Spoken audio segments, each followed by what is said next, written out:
విశాఖలోని పలు ప్రాంతాల్లో తెల్లవారుజామున స్వల్ప భూ ప్రకంపనలు చోటు చేసుకున్నాయి. ఉదయం 4:19 భూమి కంపించింది. మురళీనగర్, రామ్నగర్, అక్కయ్యపాలెం సహా పలు ప్రాంతాల్లో భూమి కంపించింది. రిక్టర్ స్కేల్పై తీవ్రత 3.7గా నమోదైనట్టు అధికారులు తెలిపారు. ఒక్కసారిగా పెద్ద శబ్దం రావడంతో కాలనీవాసులు బయటకు పరుగులు తీశారు.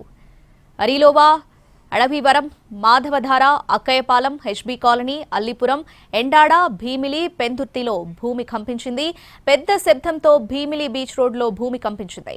అటు సింహాచలంలోనూ స్వల్ప భూ ప్రకంపనలు చోటు చేసుకున్నాయి.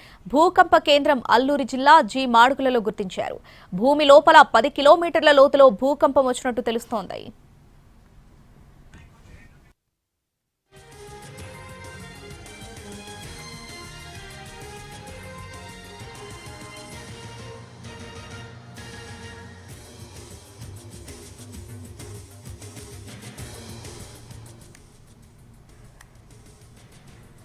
విశాఖలోని పలు ప్రాంతాల్లో తెల్లవారుజామున స్వల్ప భూ ప్రకంపనలు చోటు చేసుకున్న ఉదయం 4:19 భూమి కంపించింది. ఇక దీనికి సంబంధించి పూర్తి అప్డేట్స్ మా ప్రతినిధి రవిచంద్ర ఫోన్లో అందిస్తారు. రవిచంద్ర, అల్లూరి సీతారామరాజు జిల్లా జీమాడుగుల కేంద్రంగా ఒక భూ ప్రకంపనలు భూకంపం అక్కడ ఏర్పడినట్టుగా నేషనల్ సెంటర్ ఫర్ సిస్మాలజీ నిర్ధారించింది.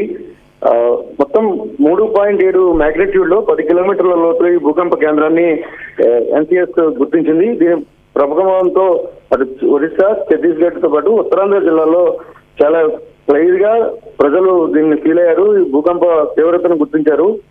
దాదాపు 4:19 సమయంలో కొద్దిసేపు కొన్ని సెకండ్ల పాటు భూమి కంపించడం కానీ లేకపోతే కొన్ని టెంపరీ స్ట్రక్చర్స్ స్వల్పంగా ఊగడం కానీ కనిపించింది.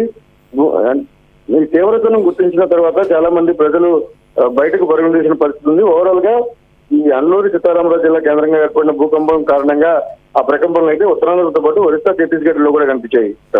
Right Ravichandra, thanks for the updates.